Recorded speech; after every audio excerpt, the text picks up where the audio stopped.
Je vous laisse avec Sylvain qui va vous présenter le conférencier, notre dernier conférencier du colloque, M. Jean-Yves Fréchette.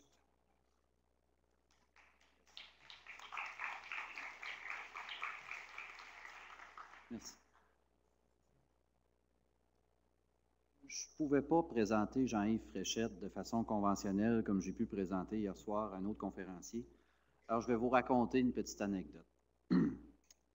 Je connaissais Jean-Yves par Twitter, sous son pseudonyme d'abord, puis sous son vrai nom aussi. Il y a 2 comptes Twitter. Jean-Yves écrit. Alors, il avait fait un lancement d'un petit recueil de tweets, puis je n'avais pas pu m'y rendre. Il me répond, c'est pas grave, je vais aller te le porter. On se donne rendez-vous à l'école, j'étais en cours, il dit, j'arrive, c'est parfait. Cogne à la porte de mon local de classe, je dis aux élèves, ce ne sera pas long. Jean-Yves arrive pour me porter ceci. C'est la première fois que je le vois. Là. On jase un petit peu. Là, j'ai dit, j'ai dit, toi, tu es un ancien prof, il a enseigné pendant 35 ans la littérature dans un cégep. Alors, j'ai dit, au cégep Garneau à Québec. Alors, j'ai dit, tu veux-tu voir des élèves un peu plus jeunes que les tiens? Il dit, pourquoi pas? Alors, Jean-Yves et moi, on est à peu près la même shape. Et je ne l'avertis pas.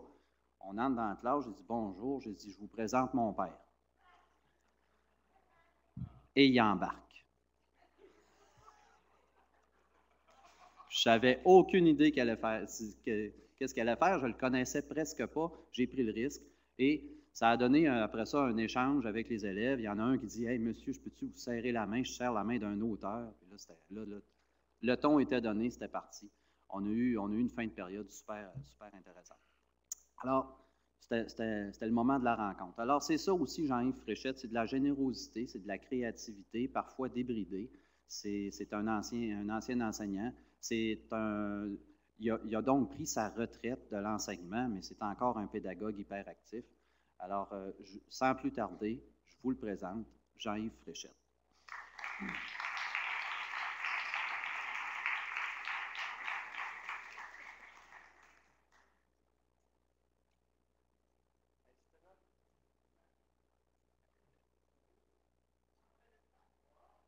Quatre, 5, OK, ouais.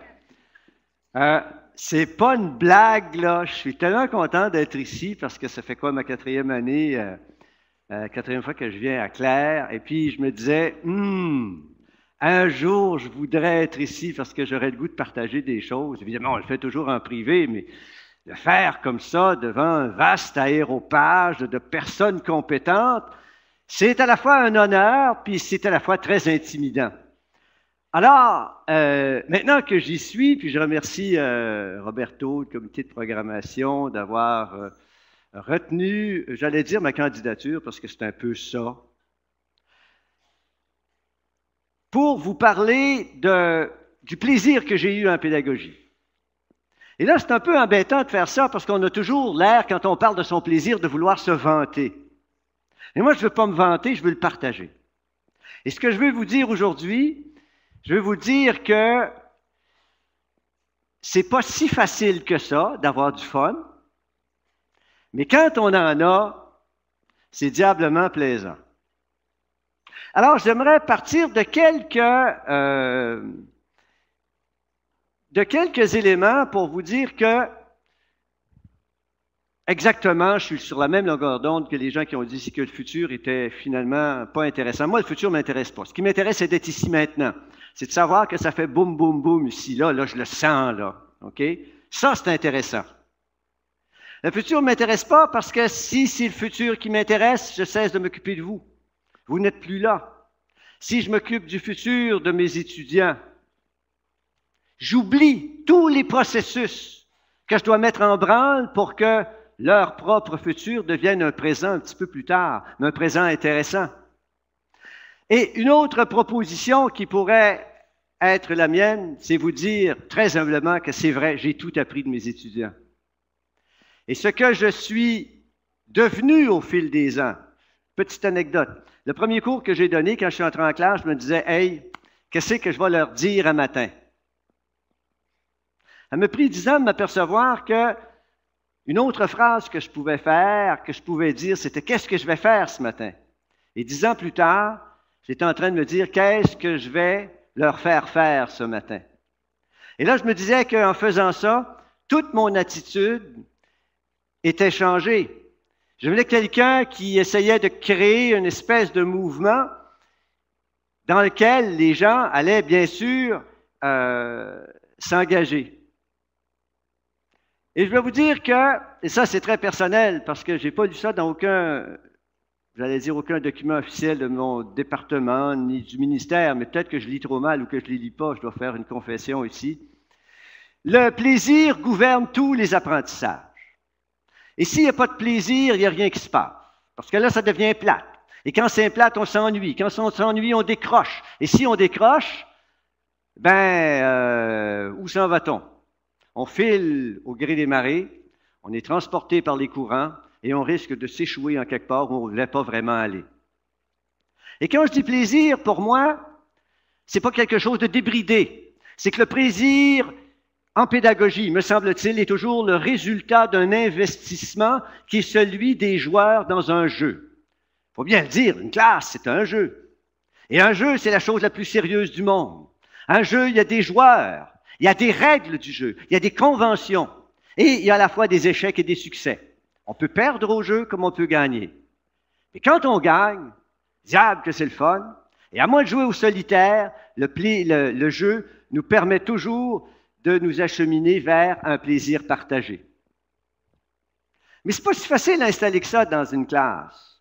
Dans des institutions qui ont des leaders, qui dans notre cas étaient tous formés à l'ENAP, c'est-à-dire l'École nationale d'administration publique. Et ce que j'ai vu, moi, c'est des leaders, des administrateurs, arriver chez nous et nous dire « Jean-Yves, c'est comme ça que ça se passe. » Alors quand on m'a dit « Jean-Yves, c'est comme ça que ça se passe », je me suis dit « ça ne peut plus marcher comme ça ». J'ai décidé de prendre le maquis, finalement, et de désobéir. Et je pense que la désobéissance pédagogique est peut-être un des éléments qui est un des moteurs les plus intéressants de l'innovation en pédagogie. Le prof qui désobéit prend un risque. Et il faut ne pas craindre, me semble-t-il, de prendre des risques. Pourquoi prendre des risques? Parce que c'est la classe qui nous indique exactement là où on est, ce qu'il faut faire. Et que la classe qui vit dans le présent ne peut pas être soumise au passé, des éléments qui ont été édictés par des gens qui sont dans des officines et qui prévoient dans des programmes exactement comment la classe doit se comporter.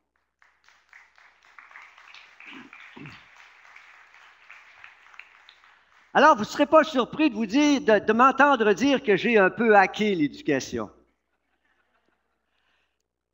et que je me suis exposé personnellement. Souvent, mon corps défendant, j'ai été amené à circuler devant les comités disciplinaires. Et vous savez pourquoi? Parce que j'avais fait ma job. Parce que j'avais conscience en tant que professionnel de l'enseignement, j'étais en train de faire quelque chose d'important parce que j'étais à l'écoute de mes élèves.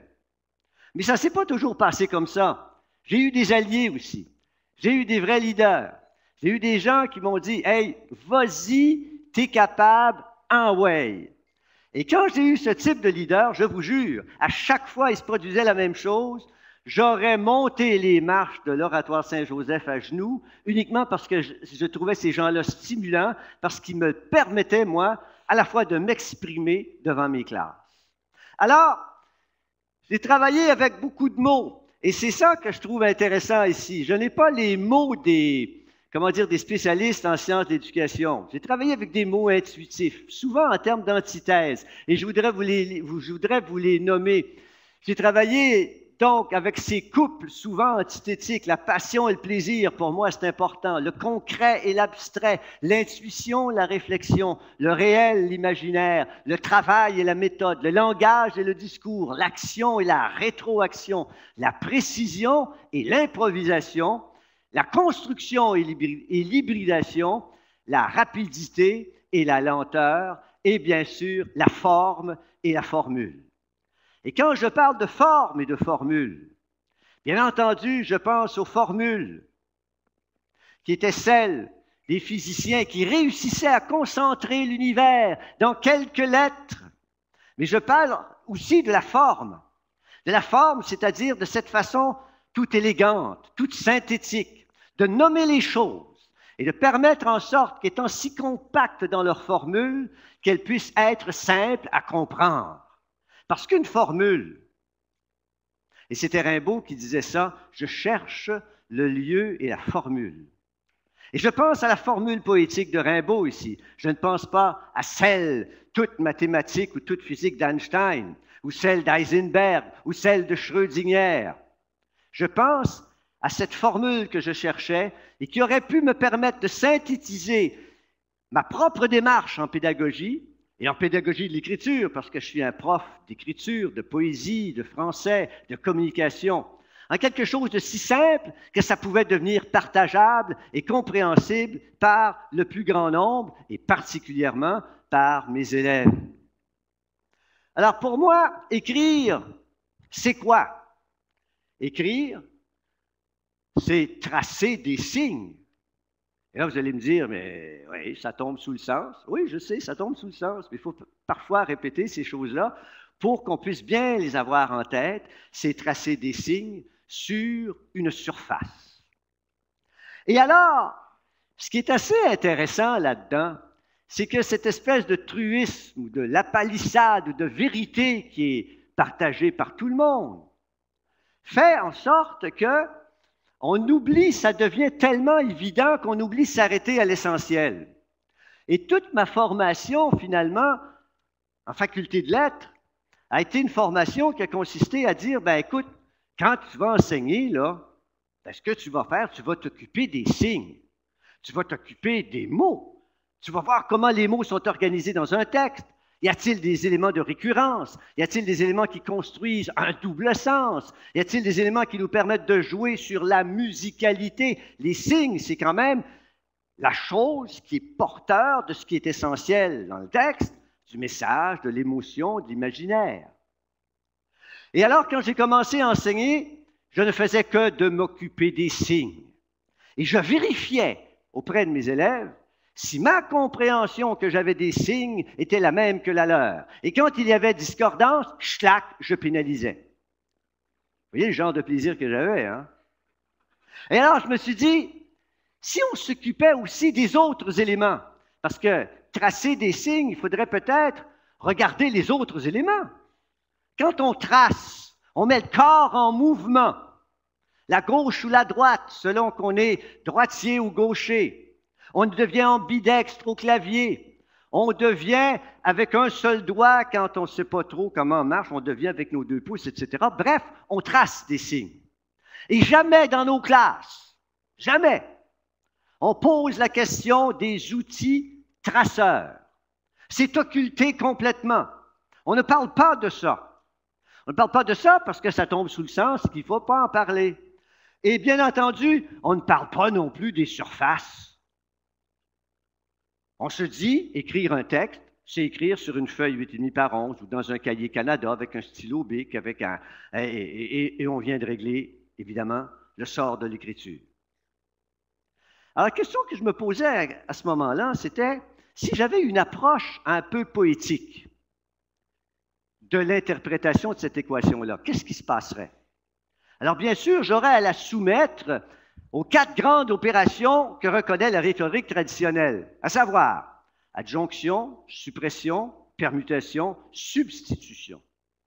Et c'est alors que je me suis dit, tiens, il y a peut-être une lumière au bout du tunnel si je prends chacun des termes ici de mon équation et que j'inscris là-dedans un élément qui permet de substituer à la norme d'écriture, stylo, bic, feuille 8,5 par 11, non pas une norme, mais un essai, un risque, une variation, quelque chose qui est fragile d'une certaine façon, est audacieux et novateur.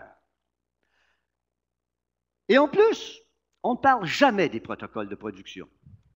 Pourquoi? Parce qu'un écrivain, c'est connu, c'est quelqu'un qui est petit, chétif, qui autrefois au 19e siècle portait un foulard, avait la syphilis, et finalement, tout sautait comme ça à chacun des éléments. Alors, on sait tous que Baudelaire est mort aveugle et sourd d'une syphilis. Alors, ça devenait le prototype du poète. Bref, le poète n'est pas, il est quelqu'un de solitaire, quelqu'un qui se confie à sa page blanche. Mais c'est tout.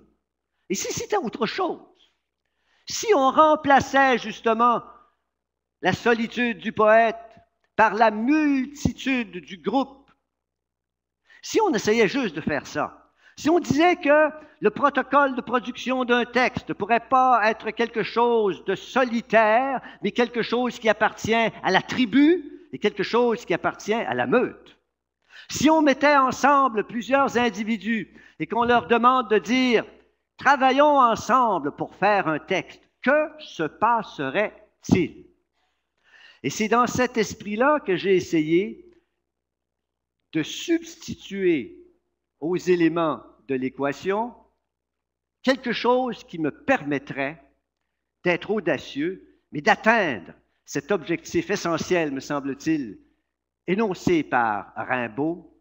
Évidemment, il faut se faire voyant, disait-il. Le poète doit être voyant, il doit être visionnaire. Mais comment y parvient-il? Il y parvient par un long, immense et raisonné dérèglement de tous les sens. L'antithèse ici est intéressante, elle est féconde, elle est porteuse de sens. Et si on pense innover sans nos sens,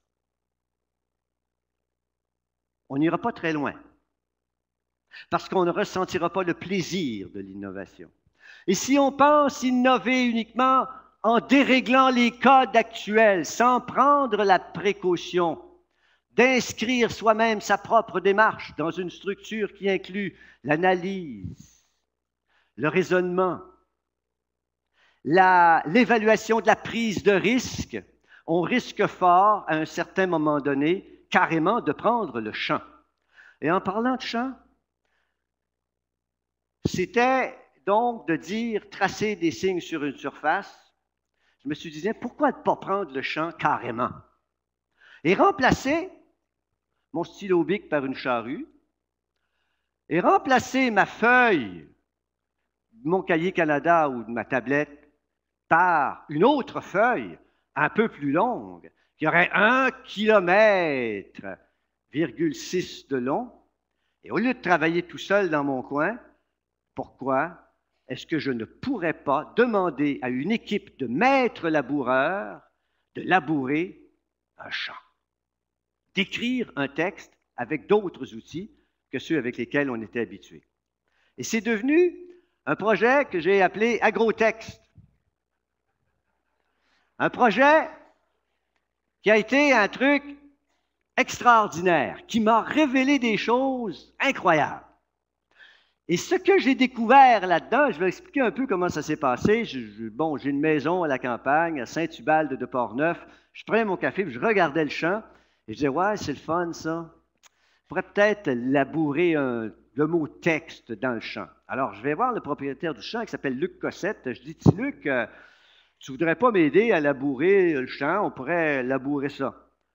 Ouais, mais il dit, c'est quoi que tu veux faire là? Ben, je dis, on va mettre le mot texte, c'est le fun, j'aime le texte, j'enseigne du texte. Ouais, mais il dit là, c'est pas assez long, là. Tu pourrais peut-être le rallonger. Regarde, ça s'en va jusqu'au rang Saint-Achille, à l'autre bout, là, ça 28 arpents de long, ça, cette affaire-là. Ah bon? Je dis, mais c'est quoi qu'on va mettre là-dedans? Mais je ne sais pas. Il dit, on va labourer, mais toi, tu trouves ce qu'il faut mettre là-dedans. Alors moi, j'étais responsable de trouver un petit peu le texte. Alors, je voyais le texte, puis là, je commence à texte. Je tentais qu'il y avait des allitérations là-dedans. Je veux dire, tiens, je vais faire une matrice sonore très compacte. Texte, un texte terre, sur la terre se tisse. Texte, terre, tisse. 3 mots, 5 lettres par mot, 15 lettres au total, un petit texte dépouillé de ses artifices de verbes, etc., et qui disait ceci. Un texte sur la terre se tisse. Et dans l'étymologie du mot texte, il y a le mot tissu. Et ce qui est intéressant, c'est de voir là-dedans que les cultivateurs qui allaient labourer le texte dans le champ refaisaient un peu, symboliquement, le même travail que les femmes sur le métier à tisser, travail que les femmes dans la société traditionnelle agricole québécoise faisaient un peu tout le temps. Et alors, c'est devenu ça. Chacune des lettres avait 350 pieds de haut, 275 pieds de large. Et en partant de là à là, il y avait, la photo est un peu tronquée là, mais il y avait 1,6 km.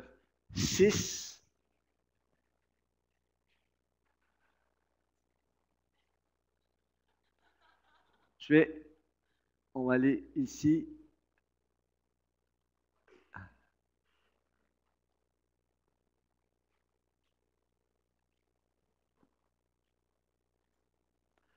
Est-ce qu'on peut avoir le son?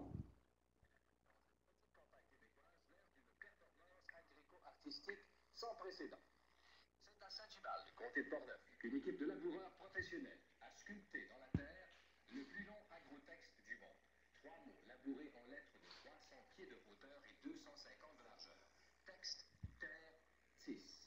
Chante à la fois la rupture avec l'écriture traditionnelle et la redécouverte d'un métier ancestral trop peu glorifié.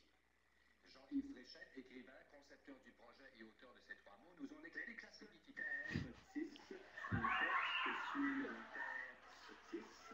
Et le dernier mot, me semble-t-il, est assez important parce qu'il y a une référence à la fois au travail ici des hommes qui, dans les champs, tissent du texte, mais aussi traditionnellement dans la structure culturelle agricole québécoise, les femmes qui tissaient aussi sur le métier. L'écriture n'avait pas intégré le fait qu'on aurait peut-être envoyé des gens sur la Lune. Il me semblait qu'il fallait changer de dimension.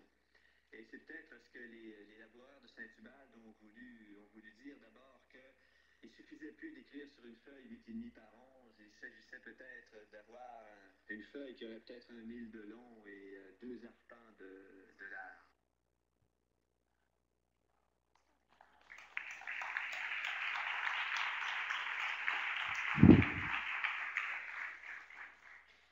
Et ce soir-là, on a fait une fête au village. Bien entendu, on était commandité par Molson. Et l'ivresse aidant, les cultivateurs sont mis à passer aux confidences. Et là, il y a un monsieur qui s'appelle Robert Denis, qui s'approche de moi et qui est très rougeau, et qui dit « Henri, on n'est plus des habitants sacrants. On est des artistes. »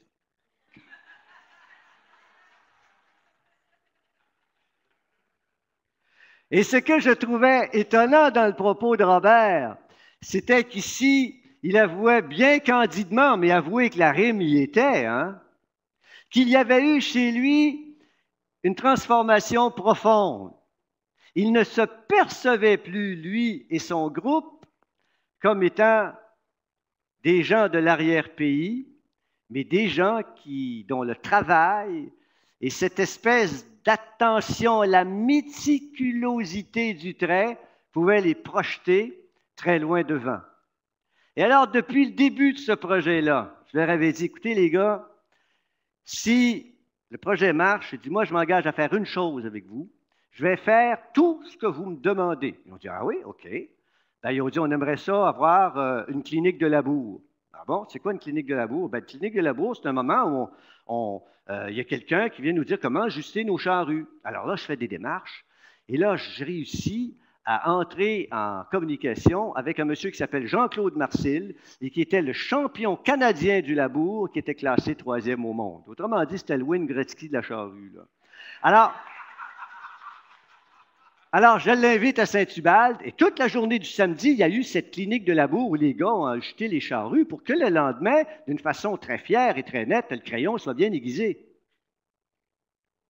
Et ils m'ont dit par la suite, Jean-Yves, si c'est si vrai que ça, qu'on est bon et qu'on est fin, on pourrait-tu rentrer dans le livre des records Guinness? Ce que j'ai fait les démarches auprès de l'Institut Guinness et en 1984 est apparue cette mention. Le plus long texte labouré au monde appartient aux cultivateurs de Saint-Ubalde qui ont sculpté dans la terre les 3 mots texte, terre, tis. Et j'étais heureux de ça, vous ne pouvez pas vous imaginer, et bien entendu, eux aussi, bien évidemment.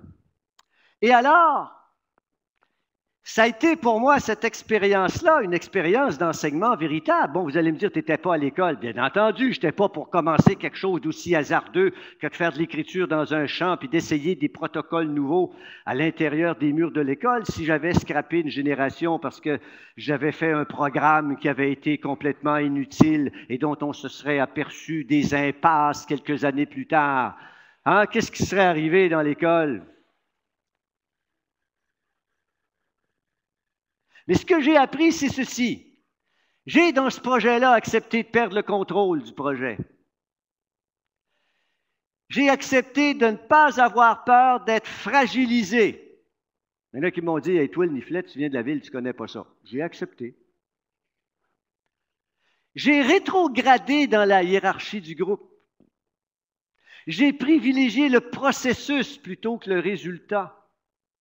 J'ai accéléré, bien évidemment, la mutation des consciences, c'est ce que Robert Denis disait. J'ai entretenu la jubilation des sens et j'ai mis le corps en mouvement. Alors, à partir de cette réflexion-là, je me suis dit, c'est exactement ça qu'il faut que je fasse à l'école. Ce que j'ai fait dans le champ, en pensant d'abord y être peut-être, je n'étais pas du tout dans le champ. Et alors, je me suis dit, tiens, essayons de trouver une stratégie qui va faire exactement la même chose. Essayer d'hybrider ou de changer les outils traceurs et les surfaces tracées, mais là, dans un contexte scolaire.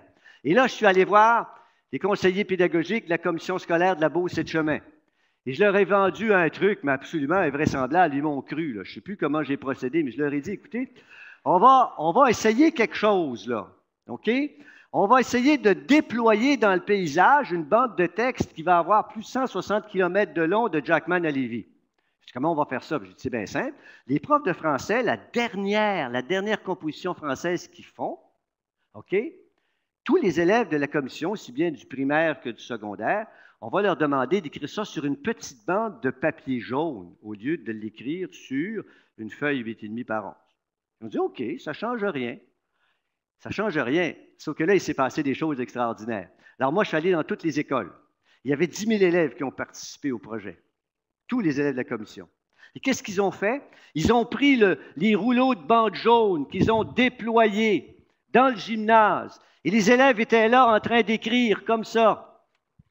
Puis là, en train de dérouler, puis de rouler l'autre bord, puis etc. Puis ils étaient tous comme ça alignés. C'était une fabrique de textes comme je n'en avais jamais vu. La classe, enfin, s'ouvrait. Les jeunes se mettaient à genoux devant un texte. J'ai jamais vu ça. J'étais-tu content de voir ça?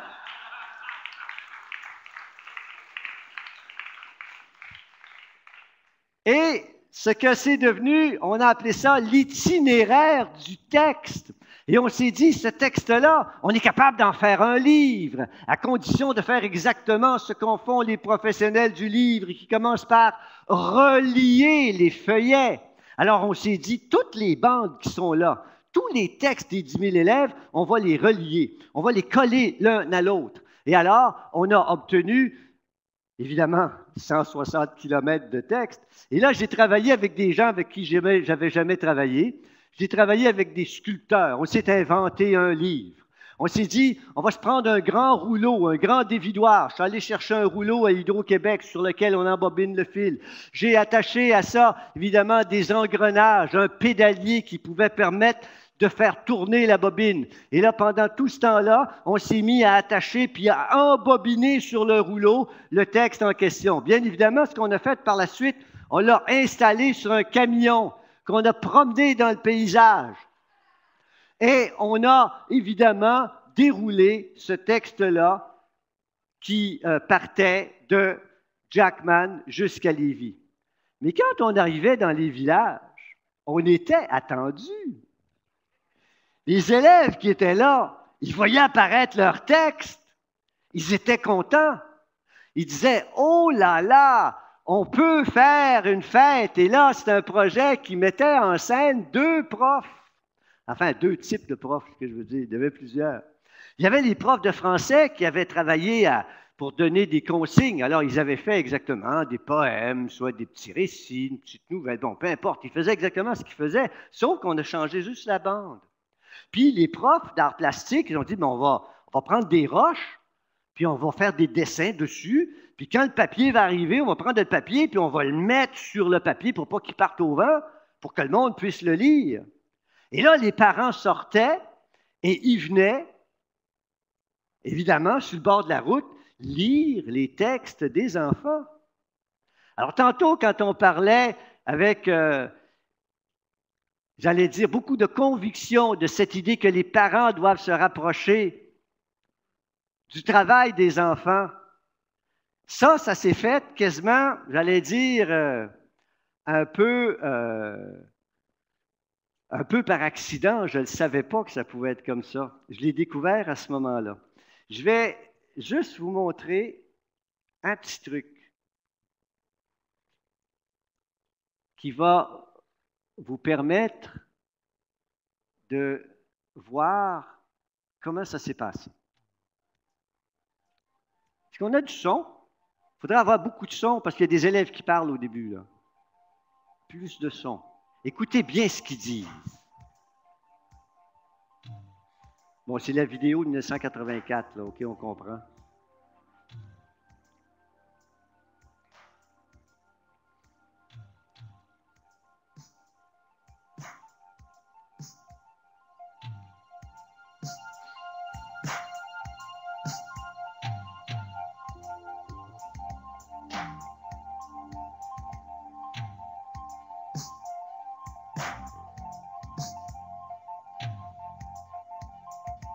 Aussi, moi, je trouve que c'est pour montrer qu'on est capable de faire des projets, qu'on peut les réaliser si on met du cœur. Plus participer à des choses. Oui, c'est ça. Puis parce qu'avant, oh non, pas ça, pas ça, pas ça, pas ça. Il voulait rien participer. Puis là, comme ça va lui donner une chance à participer aux autres jeux. Ouais. Les professeurs qui ont un dictée dans la classe, là, ça incite beaucoup à écrire. Ceux qui n'ont pas écrit, ça les a peut-être aimer plus l'écriture. Moi, j'aurais jamais pensé que c'était aussi complexe. Au début, je pensais pas que c'était aussi sérieux que ça. Après, là, je me suis rendu compte que c'était plus sérieux. Mais là, vraiment, je suis fière de moi et de ma classe. Je pense que c'est le même avec tous les élèves de quoi. Oui.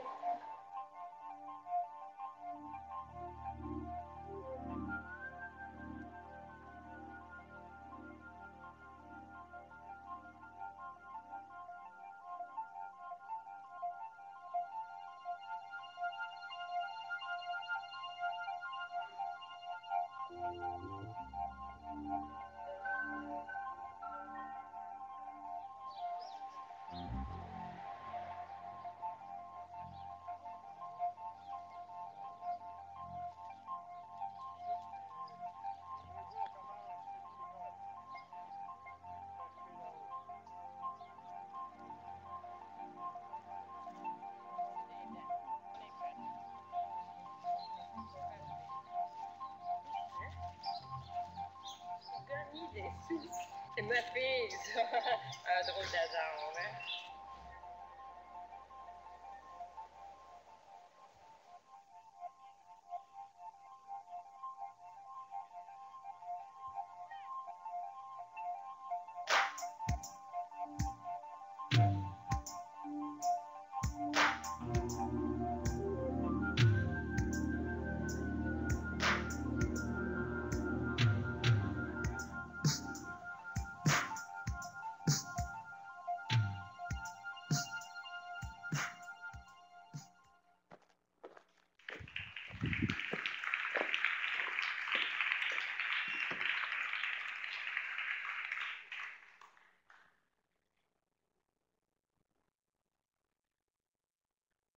J'ai perdu mon PowerPoint, là. Ah, OK, c'est évident. Alors, on a vécu des choses extraordinaires. C'était drôle parce que c'était le travail des enfants. Hein.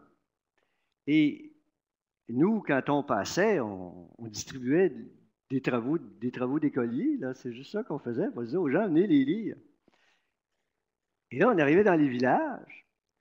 Et le maire nous invitait à venir signer le livre d'or de la municipalité. Et je me disais, mais c'est incroyable. On n'a pas fait grand-chose, là. De changer la dimension de la feuille. Et voici que quelque chose s'est produit en Beauce. Et puis là, évidemment, les journaux disaient, on n'a jamais vu ça. Il y a 10 000 élèves qui ont participé à un projet.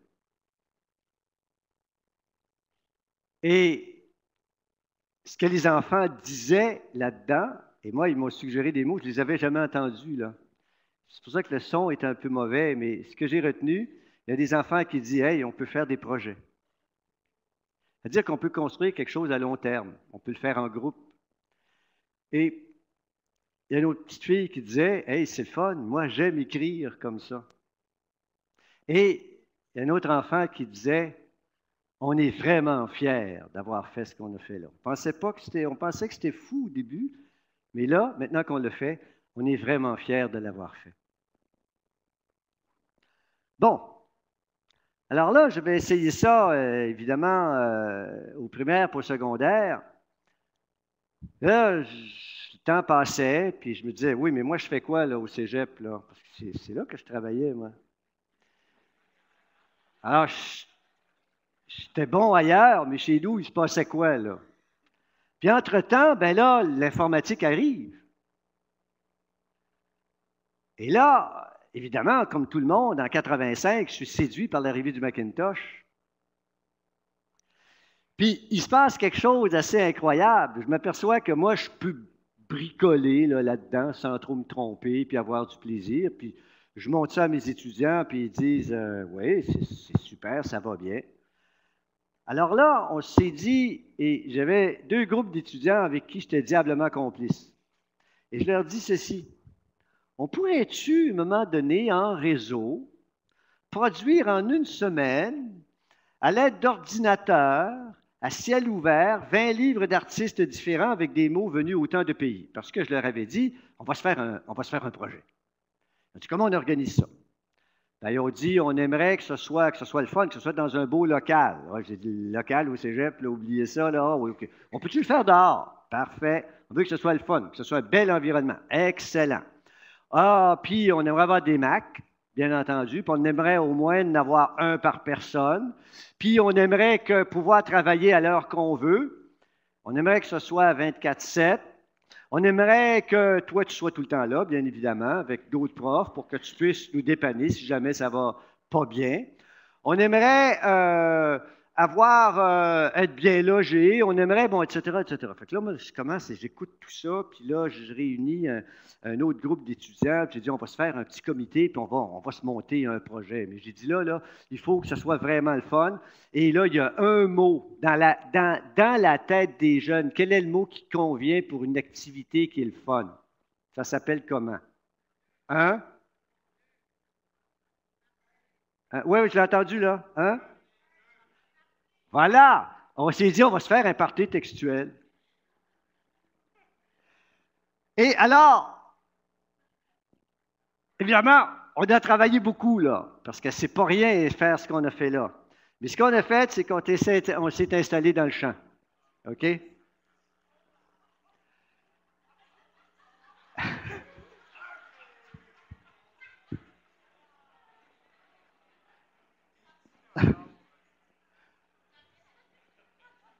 La technologie importe peu, c'est l'esprit. Alors, ceux qui disent les dinosaures, je ne prends pas ça personnel, là, OK?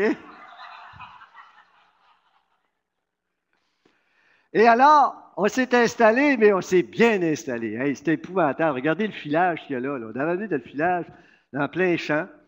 On avait mis des caches-soleil, on avait des toilettes bleues pour faire pipi. Bon, bref, on était installés, OK? Et Et finalement, au fil des jours, c'est devenu un truc absolument incroyable. On travaillait donc, puis les jeunes, vous savez bien, les ados, là, ça commence à se réveiller au coucher du soleil, là. Puis là, ça décide de travailler la nuit.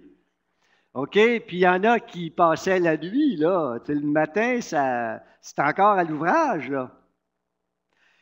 Et au bout de tout ça, évidemment, on avait un aspect pragmatique intéressant. C'est là qu'on a découvert le tapis de souris.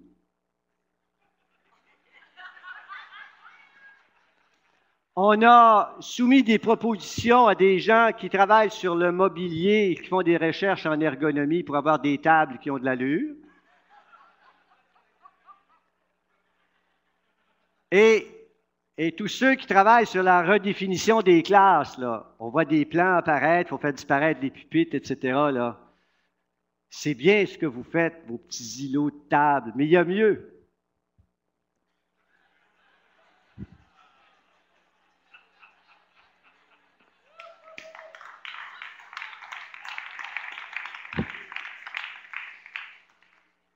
Et finalement, en bout de ligne, donc, on a permis à des couples aussi c'était joli, là, la petite fleur que le petit gars avait à faire avec sa nouvelle blonde, qui sont en train de travailler sur un texte, je veux dire, en équipe, mettons. Alors, il y a eu, pour moi, le party textuel, c'est devenu comme une espèce d'idéal à atteindre. OK? Le problème, c'est que je l'ai fait juste une fois. Et j'ai jamais pu, par la suite, être assez convaincant, malgré le truc invraisemblable, là, être assez convaincant auprès de mes décideurs, auprès de mes leaders, de pouvoir changer des choses à la façon de faire en classe pour introduire un peu de plaisir dans la rigueur. Et là, ce qui était le plus étonnant pour tout ce monde-là, c'était qu'il y avait une surprise. À chaque jour, vers 7h30, 8h, il y a un cultivateur, petit Luc Cossette, qui revenait avec son petit gars, puis il labourait un petit bout de champ. Chaque jour, un petit bout, il revenait le lendemain, puis il faisait son petit bout de champ. Après 7 jours, le dernier jour, il avait fini son œuvre.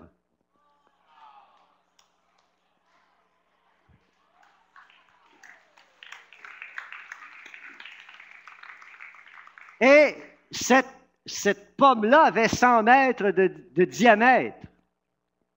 Et vous vous rendez bien compte que tout ça, pour moi, ça m'a permis de trouver d'autres choses encore importantes.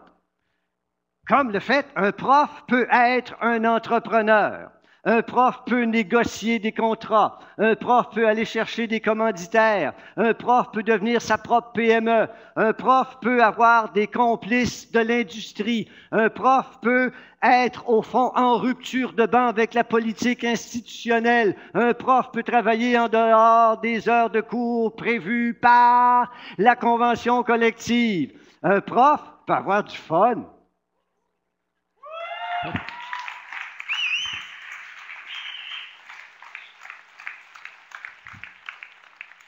Bien entendu, quand je suis allé voir Apple Canada, je leur ai dit ça comme ça. J'ai dit, écoutez, là, j'aimerais ça que vous me prêteriez 24 Macintosh. Ah. Tu vas les installer où? M'installer dehors, dans le champ. OK. J'ai dit, j'aimerais ça avoir 2 imprimantes au laser. Je ne sais pas si vous connaissez ça, c'était les premières Laser Writer. Ça valait 10 000 pièce. Ça faisait 3 pages à la minute. En 300 DPI, noir et blanc. C'était lourd, mais lourd. Et je leur ai dit, vous allez me prêter ça pendant une semaine. Ils ont dit, ah bon? J'ai dit, attendez, là, vous n'avez pas compris. Là. J'ai dit, moi, je vous donne quelque chose en retour, ce n'est pas un chèque en blanc. Je vais m'assurer. C'est assuré pour 1 million. Non, mais tu sais, tant qu'à faire. Ah, ils ont dit, tu as des assurances, c'est correct. J'ai dit, en plus, je vais faire de vous des leaders dans le logo corporatif agricole. Je vais vous labourer le plus grand logo au monde. Ils ont dit oui, ça, on achète ça. Alors, Quand on négocie avec ses partenaires, il faut toujours jouer là où ça fait, là où c'est un petit peu plus faible. Alors, comme Apple nous vendait ses Mac 4200 à ce moment-là, tu sais, regarde, j'ai acheté un Mac 128 4002, un Mac 512 4002, un Mac Plus 4002, et là, j'ai acheté un SE20, 20 MB de disque dur 4002. Là, j'ai sauté une génération ou deux, j'ai acheté un CI à 4002. Bon, bref, j'ai financé Apple pour permettre à Steve Jobs de bâtir son empire. Et je n'étais pas tout seul, il y avait une communauté. Et quand on dépense tout seul, ça devient une espèce de dépense compulsive. Quand on dépense en gang, on bâtit la vision des corporations visionnaires. Je ne suis pas payé pour dire ça, ça m'est passé par la tête, là. Je voyais bien que je m'égare. Revenons aux mots. On était parti de ça. OK? Revenons aux mots. Et là, je vais vous demander de faire un petit travail avec moi. On va juste embarquer dans ce que c'est les mots. Prof de français, j'ai eu des cours de linguistique. On va rentrer là-dedans. Un mot, c'est quoi? Les linguistes nous disent un mot, c'est un signifiant plus un signifié. Un mot, c'est deux choses. Un mot, c'est un son, tac, tac, tac, et si ça tombe dans l'oreille, le signifiant, il est auditif, il est sonore. Un mot, ça peut aussi avoir un signifiant visuel. Quand c'est visuel, ça tombe dans l'œil. Et tout ça, un mot, par exemple, si je vais essayer de dessiner un truc, là. Si je veux faire un truc qui ressemble à ça, oh boy. OK, qui descend comme ça, mettons, OK, êtes-vous capable de me dire c'est quoi ça, là? Voilà, OK. Alors, si je veux dire un arbre, je vais dire arbre. Évidemment, on parle plus vite que ça, là, mais essentiellement, arbre. L'ensemble des personnes qui parlent le français vont dire arbre, OK, c'est une affaire de main. OK. Ceux qui ne parlent pas le français, on va dire un tri. Un tri. Et ceux qui ne parlent pas l'anglais, on va dire un Einbaum. Hein, au Tannenbaum, etc. Bon, etc. Et là, ce qui est intéressant, c'est quand on regarde donc cette idée de son et de lettres, c'est une autre équation, et je m'en suis souvent servi de ça, pour dire à mes élèves, en travaillant l'équation, on va travailler sur le son. OK? Et en travaillant sur le son, on peut faire des choses incroyables, parce que le son, c'est à la fois la force, c'est à la fois la hauteur, c'est la vitesse. Alors, je peux parler comme je peux parler très fort, je peux parler très haut, comme je peux parler très bas. Et puis, je peux parler très lentement, comme je peux parler très, très, très vite. Quand je mets tout ça ensemble, ça donne quoi? Ça donne une partition de lecture. Tout est affaire de décor. Changer de lit, changer de corps. À quoi bon? Puisque c'est encore moi qui moi-même me trahis, moi qui me traîne et m'éparpille, et mon ombre se déshabille dans les bras semblables des filles, où j'ai cru trouver un pays. Cœur léger, cœur changeant, cœur lourd. Le temps de rêver est bien court. Que faut-il faire de mes jours? Que faut-il faire de mes nuits? Je n'avais amour ni demeure, nulle part où je vis ou meurs, je passais. Comme la rumeur, je m'endormais comme le bruit. C'est juste ça.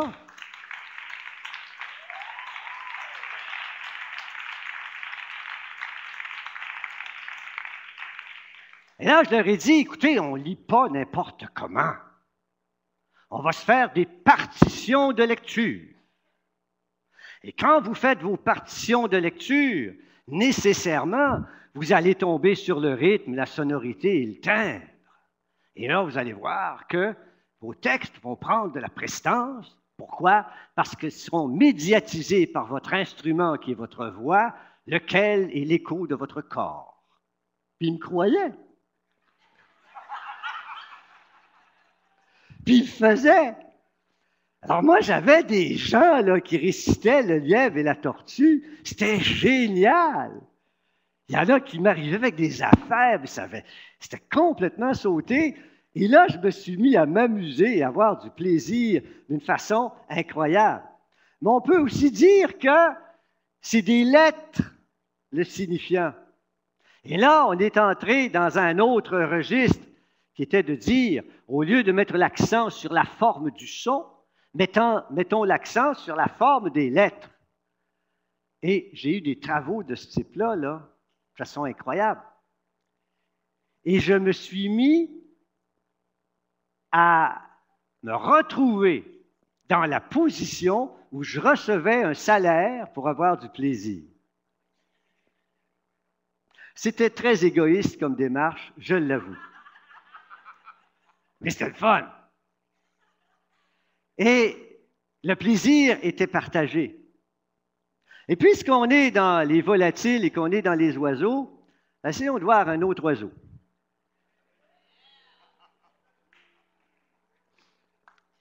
En 2009, je dois dire, je travaille, parce que même en prenant ma retraite après, j'ai continué à travailler, mais ça, c'est mon problème, puis ma femme n'est pas d'accord. Bon, en tout cas, bon, c'est une autre affaire. Alors, je travaille dans une boîte informatique, et là, ce qui est incroyable, c'est moi le plus vieux de la boîte. C'est pas un défaut. Sauf que ce dont je bénéficie, c'est de l'expérience des jeunes et de leur regard très particulier. Fait qu'il y a une fille qui vient, qui s'appelle Julie Lé. Elle me dit, Jean-Yves, connais-tu Twitter? Non. Je dis Twitter, je dis pas Twitter, OK? Non, mais je pourrais dire Twitter. Parce que moi, je suis un braillon. Puis, oh, les G's aimeraient, si vous me donnez 15 minutes, je reprends l'accent, ça ne sera pas long.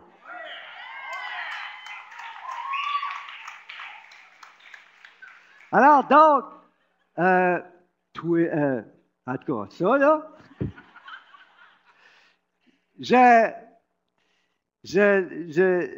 elle m'explique c'est quoi. Elle dit, c'est un petit truc tout petit, tu ne peux pas écrire plus que 140 caractères là-dessus. Ah, c'est en masse, 140 caractères, c'est pas mal bon. Tu sais, je peux dire oui, non, merci, bonjour. Mais elle dit, moi, je l'utilise d'une façon très particulière. J'écris un roman sur Twitter. Comment tu fais ça? Ben, elle dit, à chaque jour, j'écris un petit texte qui a 140 caractères pile poil. Exactement, 140 caractères, puis tout est organisé. Puis elle dit, je raconte mon histoire, je présente mes personnages. Puis elle dit, ce qui est intéressant, les gens qui sont abonnés à mon fil, ça fait un peu comme autrefois, il y avait les romans feuilletons qui paraissaient dans les journaux.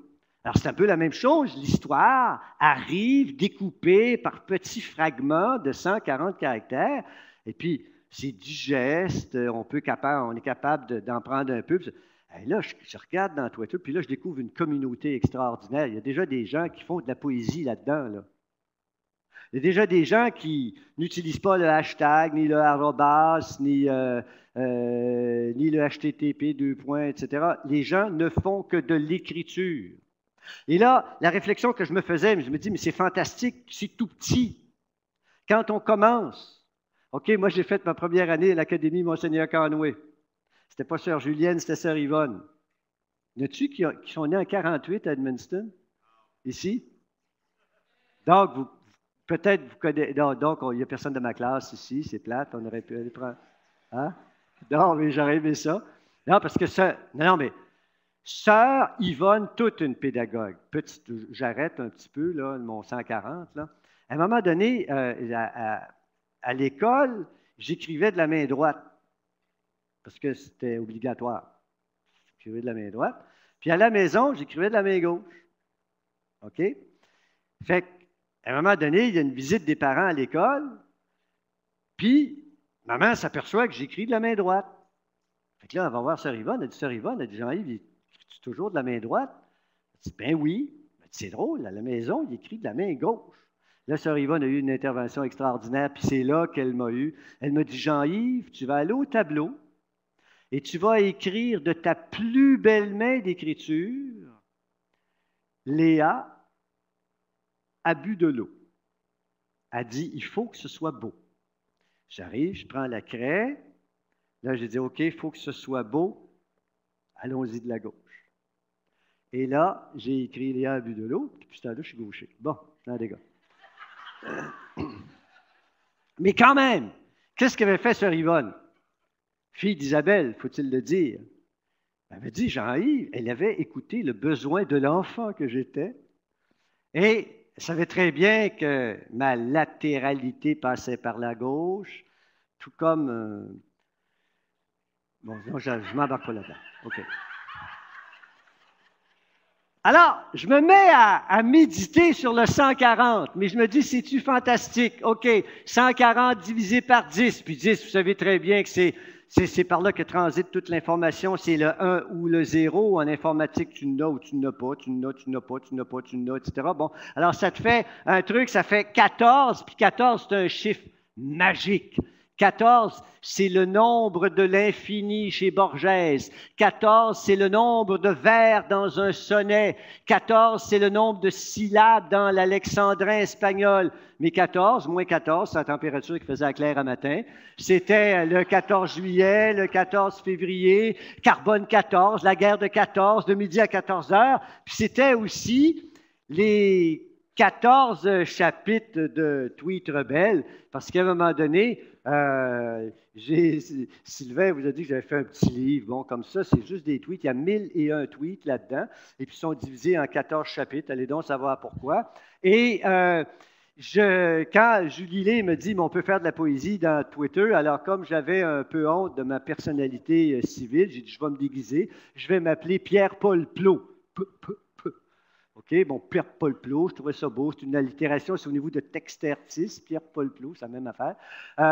Et là, je me disais, PPP, ce n'est pas le partenariat pédagogique privé, mais c'est le partenariat pédagogique public. Alors là, je me suis mis à écrire de toutes sortes d'affaires, puis là, je faisais des poèmes. Bon, moi, j'aime ça, là. Alors, le remix des ombres, en histoire de l'art, les stratégies d'accrochage pour abat-jour, pièges, les précipices sombres et le remix des ombres. Je trouve ça beau. Moi. Vous n'êtes pas obligé de me suivre là-dedans, là.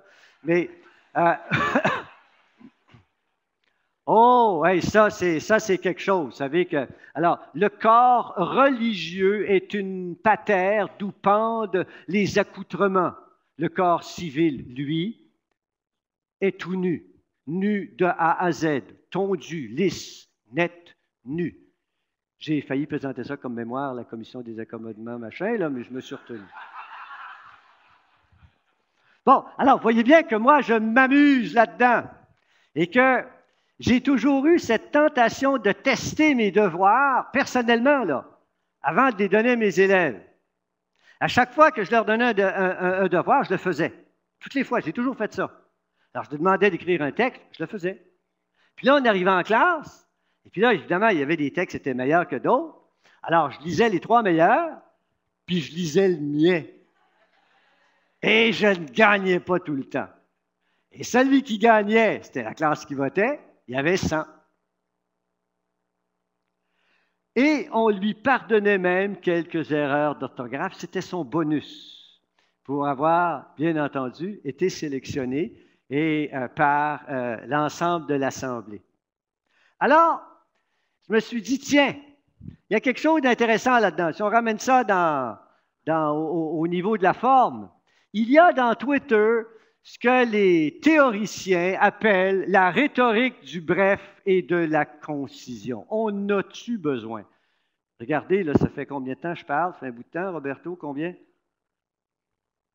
Il est quelle heure, là?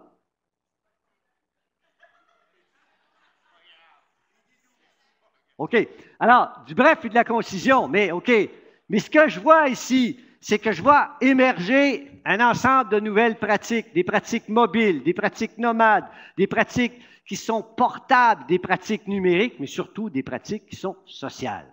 Et là, je me dis, tiens, tout ça, on entre dans une nouvelle zone. Il y a un nouvel ère de sensibilité qui est là. Et ce que je pense à ce moment-là, c'est qu'on entre dans une nouvelle, pour l'écriture du moins, on entre dans un nouvel ère de pratique scripturale, où l'outil est un vecteur de production et une plateforme de distribution massive. Ça s'appelle Facebook, ça s'appelle Twitter, puis ça s'appelle toutes les gugus qui font qu'on peut partager des informations. Et je me dis, au fond, la pédagogie peut aller là. Et la pédagogie doit y aller, puisque les enfants y sont déjà. Et si, comme école, on ne va pas où sont les enfants, on n'ira pas à nulle part.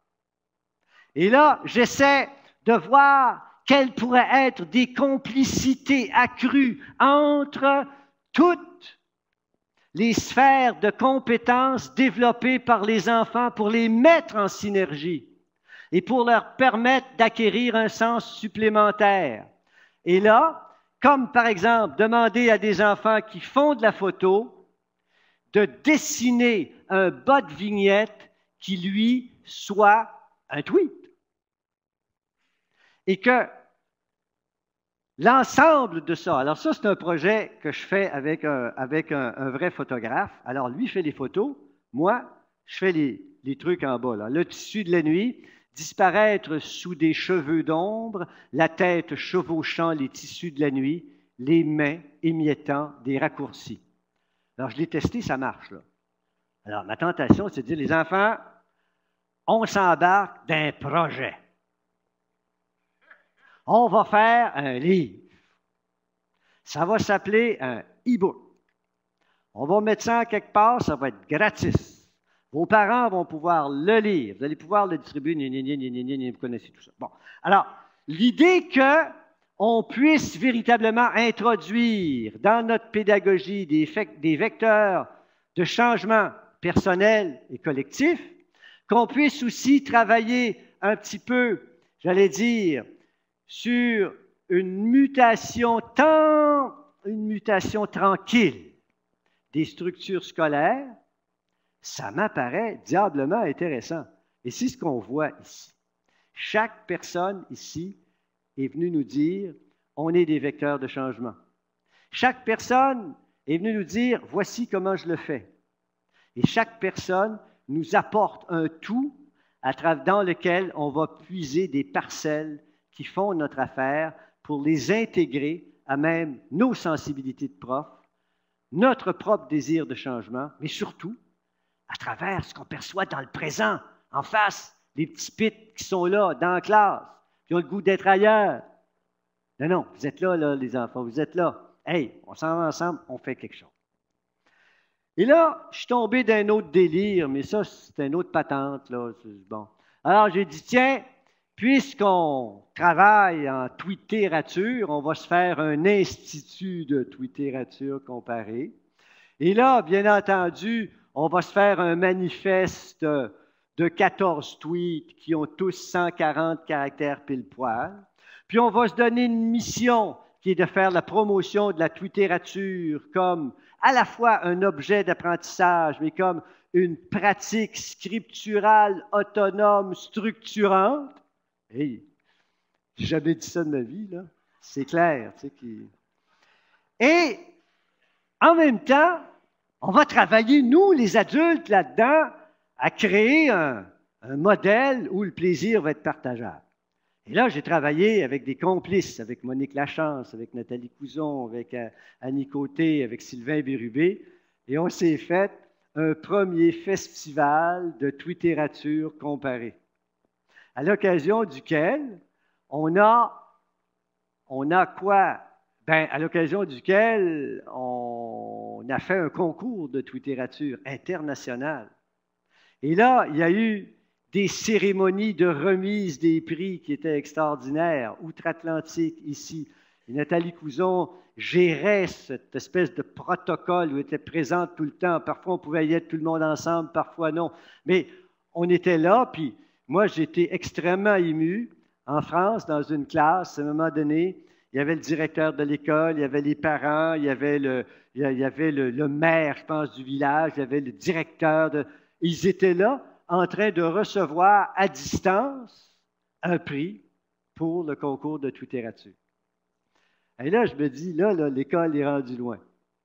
Et ce qui est intéressant, c'est qu'on voit que la dimension du réseau, ce n'est pas juste un mot qu'on voit apparaître, c'est quelque chose qu'on peut construire, dans lequel on peut être bien et qui peut finalement nous apporter beaucoup de choses.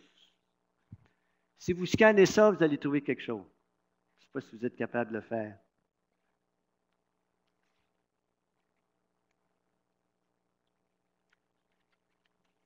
Alors, si j'avais à poursuivre, si j'avais à faire un projet, mettons que vous êtes mes élèves, OK? On va se faire un petit projet. Bon. Alors, le projet, on va aller à Québec, mettons. On prend l'autobus, puis on va à Québec. Puis là, je vous dis, vous autres, là, pendant que vous circulez, là, il faut que vous soyez attentifs à tous les mots que vous allez trouver intéressants.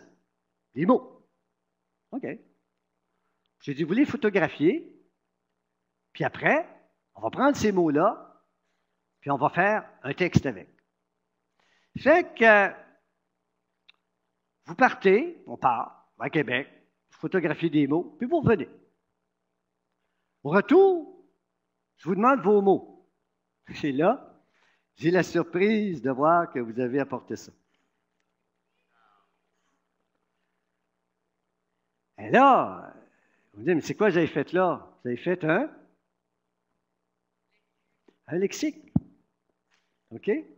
Un lexique que vous avez fait à quelle occasion? Lors d'un événement. Puis là, moi, je regarde ça, je dis, qu'est-ce que c'est ma faire avec ça? Là, je dis, c'est complètement capoté. Mais il doit y avoir un truc, hein? Et le truc en question, c'est sûr, comment vous trouvez ça? C'est le fun. Puis là, on pourrait répéter le truc, mais on se rend bien compte que dans notre voyage à Québec, il y a eu des étapes. Ce qui est le fun, c'est qu'on a travaillé en équipe. On a fait la fête, mais là, ici, je vais faire une petite diversion. On va essayer de décrire qu'est-ce qui se passe à Claire. À Claire, on peut prendre du thé. OK? On peut boire du café. On peut boire de l'eau. On peut prendre un repas. Manger des canapés. Mais on sait très bien que Roberto, il a de la classe. Alors, c'est sûr qu'en revenant de Québec, il va arrêter à la...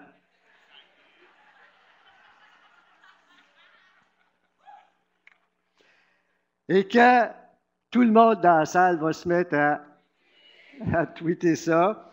Et puis là, bien entendu, tout ça va passer sur le web, excusez. OK, le web. Et que, si vous me permettez, je vais vous remercier en vous disant bonne continuation.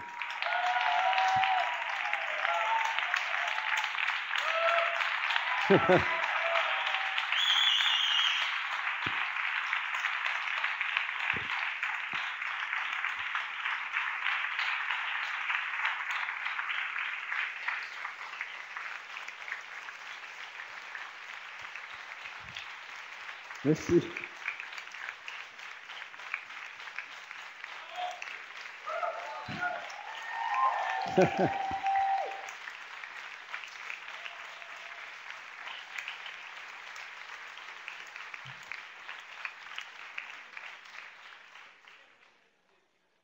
Merci, mon fils.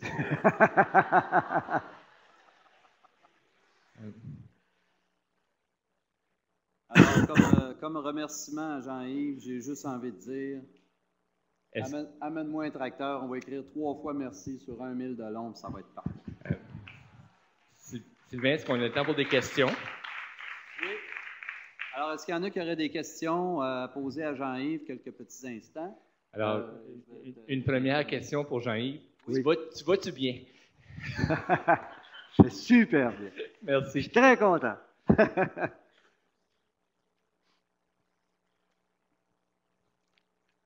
Merci Jean-Yves, je suis curieux.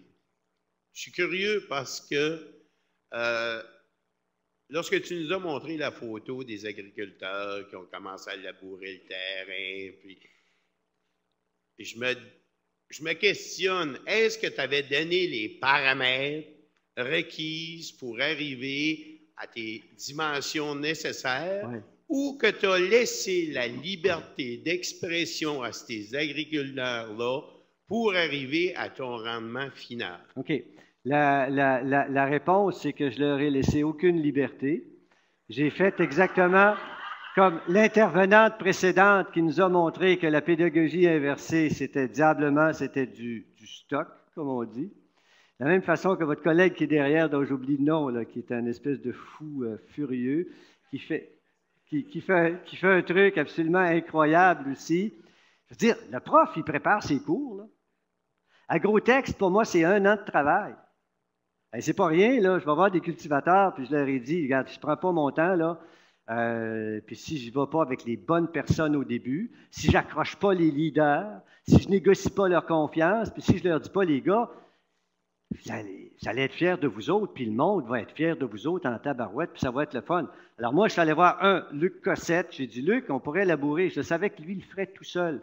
Mais lui, à partir du moment où il dit, on pourrait faire bien plus, il est allé voir son chum, Tinoël Denis. Tinoël Denis, ça, c'était le leader du village. C'est lui qui a le plus grand nombre de vaches. Il est dans la coop, bon, etc., etc. Puis là, les gars, ils ont tous monté ça. Puis moi, après ça, quand ils se sont convaincus, puis là, il y a eu des réunions, là. Alors, ils ont monté le projet. Tu sais, j'ai finalement été à la remorque de ce projet-là. Mais l'engagement que j'avais, c'était de dire, les gars, je vais faire tout ce que vous voulez. Et puis c'est comme ça que ça a parti. C'est pour ça que ça a bien été. Et alors, quand on s'est mis quand ils ont labouré, bien là, on avait, nous, arpenté le texte. Il y a un gars qui faisait du lettrage de camion dans le rang. Lui, il faisait... Je suis allé le voir, je dirais, Jean, j'ai dit j'ai dit, je vais te demander de faire une affaire que tu n'as jamais faite. J'ai dit, es-tu capable de me lettrer 3 mots? Il dit, ah, pas de problème. Je lettre ton mot, là, c'est long, là. Alors là, on est allé chercher des cartes aériennes du ministère. On a regardé où on pouvait... Puis là, on a arpenté le champ, on a mis les piquets un peu partout. Les cultivateurs, il y avait leur plan. OK? Puis à l'intérieur de ça, ils ont labouré. Mais à l'intérieur du labour, chacun avait sa tactique. Il y avait 2 T, il n'y en a pas un qui a labouré pareil, il y en a qui labourait comme ça, l'autre labourait comme ça. OK? Et c'est là qu'à l'intérieur de cette tâche commune, l'expressivité de chacun a pu se réaliser et que chacune des lettres portait une signature particulière.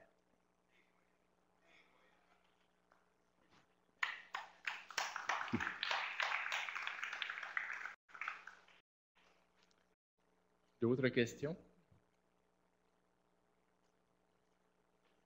Non? Alors, merci, Jean-Yves. Ah, oui. Bravo, Jean-Yves, très inspirant. Plus une réflexion, tu faisais référence à la surface à utiliser. Ben, avec les technologies d'aujourd'hui, la surface est dématérialisée. Elle n'est pas construite dans un seul endroit. Puis je trouve ça intéressant. Ça apporte plein d'opportunités qu'on peut continuer d'explorer. Merci, Jean-Yves, ce matin. Merci.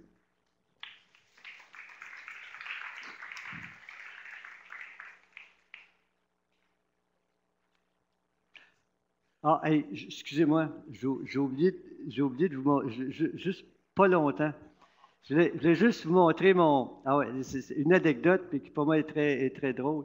J'essaie de trouver ça vite. J'espère que c'est là sur le... Il y a en 2008, c'était ma dernière année. Attends, c'est ici. OK. En 2008, c'était ma dernière année, puis je suis allé voir le collège, je leur ai dit, garde, écoutez, là, ça fait 35 ans que je chiale, que nos groupes sont trop gros, puis moi, Dieu sait que j'étais chialeux. Hein. J'ai dit, là, je veux connaître une belle année. J'ai dit, je vais avoir un groupe sur 3. Tu n'as pas le droit? Comment ça, j'ai pas le droit? Hein, tu n'as pas le droit. La convention, regarde, je dis, écoute, là, je veux avoir ça un groupe. Ils ont dit, OK, tu vas te payer un tiers de temps. Je dis, il n'y a pas de problème. Fait que là, je suis devenu payé à un tiers de temps. Et là, je me suis payé à la traite. OK? J'ai travaillé, là, mais ça n'avait pas de bon sens. Et j'ai fait des choses exactement comme je pensais que je devais les faire. Alors, j'avais mon... Alors ça, c'était mon site web. J'avais ici un éditorial que je mettais à jour à toutes les semaines où je disais, bon, il s'est passé telle chose. Et là, ce que je faisais, c'est que j'avais convenu avec eux que les contenus de cours seraient en ligne le dimanche soir à 8 heures. Donc, j'étais pendant cette année-là, je n'ai pas écouté Tout le monde en parle. Pas grave. Et finalement, voyez-vous ici, il y avait donc l'éditorial hebdomadaire sur les 4 semaines. Et là, alors, je dressais mon truc, et puis en bas, il y avait le programme de cours, et quelqu'un qui ratait, par exemple, un cours, ben, il pouvait aller voir exactement ce qui était, mettons, une enquête dans le réel.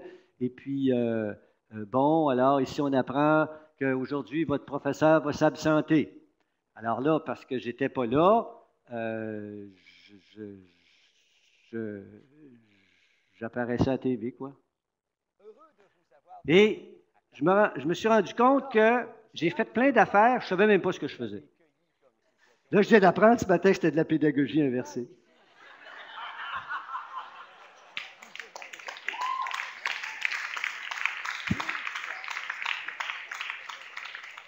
Et quand on est prof, là, c'est pas nécessaire de toujours savoir ce qu'on fait.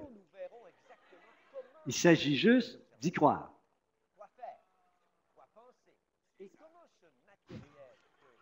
Et c'est dangereux. Parce qu'il y en a qui te demandent des comptes, des fois, tu as fait quoi? J'ai eu du fun. Ouais, mais bon. Est-ce qu'il y a d'autres questions? Oui, Jean-Yves, d'abord, c'est très inspirant. Et puis, c'est la quantité de projets que tu as réussi à mener à terme, que le farfelu n'a pas de limite et est réalisable. C'est très poétique, c'est très inspirant. Et ma question, c'est est-ce qu'il t'est déjà arrivé d'avoir une idée? Sans doute, tu as eu des idées, tu foisonnes d'idées. Est-ce qu'il y en a que tu n'as pas réussi à mener à terme? Là, je t'amène peut-être sur le plancher des vaches, mais c'est beaucoup une préoccupation pour beaucoup de gens ici. Comment dire, de l'échec peut-être, la crainte de se lancer dans quelque chose. Et sans doute que dans toute cet imaginaire que tu as, il y a des choses que tu n'as pas pu réaliser. Et il ne doit pas y en avoir beaucoup, j'imagine. Mais c'est beau de voir qu'il n'y a jamais rien, qui semble-t-il, qui t'arrête. Quelques idées, quelques réflexions par rapport à ça. Moi, je suis bouche bée, là.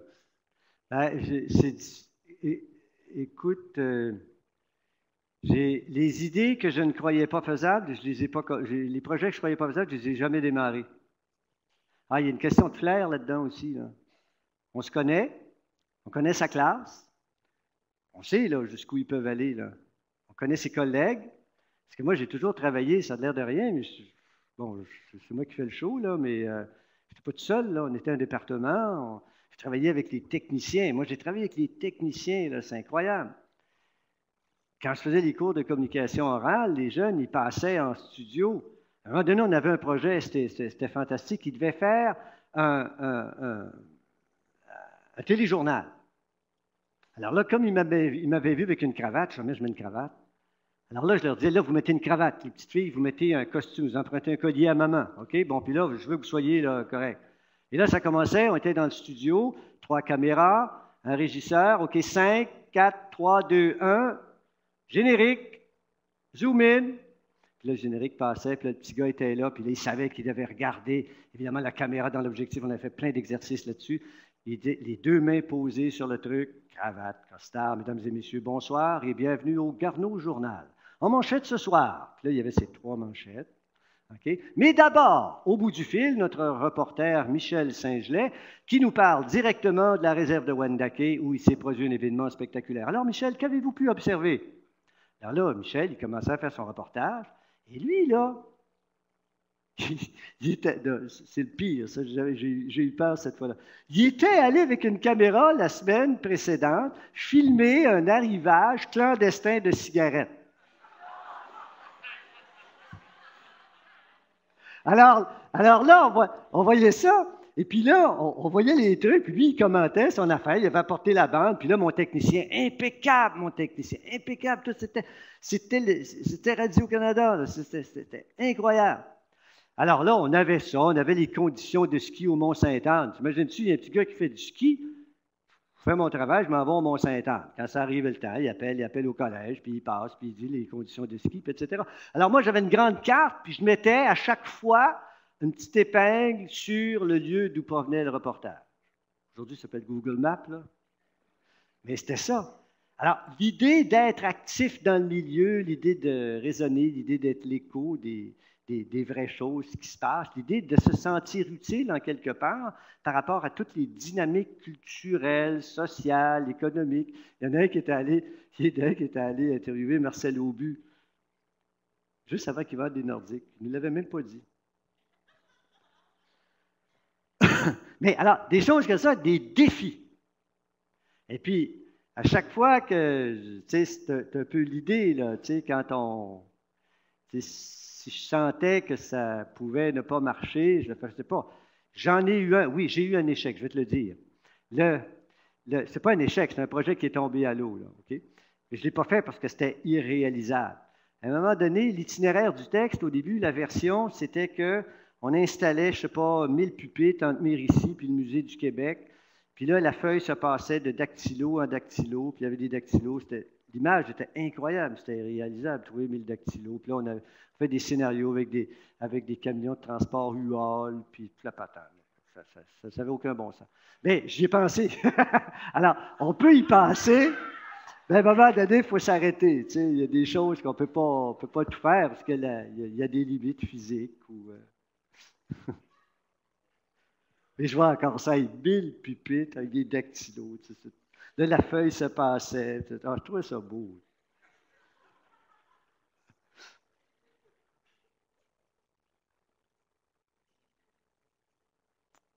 Ben, c'est tout. Ben, merci.